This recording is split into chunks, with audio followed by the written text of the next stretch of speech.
Ayan guys, mag-react po tayo doon sa nangyaring opening ceremony ng 2024 Olympics. Kung napanood po natin, talaga naman na maganda naman pong performance. Ang problema na to ay inalintulad po siya sa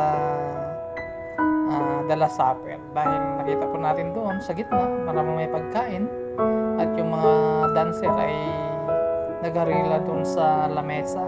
Ayan. Kaya marami pong sponsor ng Paris Olympic ay hindi na tumulong. Ayan. Dahil sa controversy po na nangyari sa opening ceremony ng Paris 2024 Olympics na yan. Ayan. Talaga naman. At nagpaliwanag po ang kanilang spokesperson dyan guys kanina. Kung napanood po natin, talaga naman talagang pinapaliwanag na kung ano yan. Hindi naman daw po nila intention na kutsain o pastanganan yung Kristyanismo. Yan ang paliwanag po nila. Hindi po nila intention. Sabi nga nung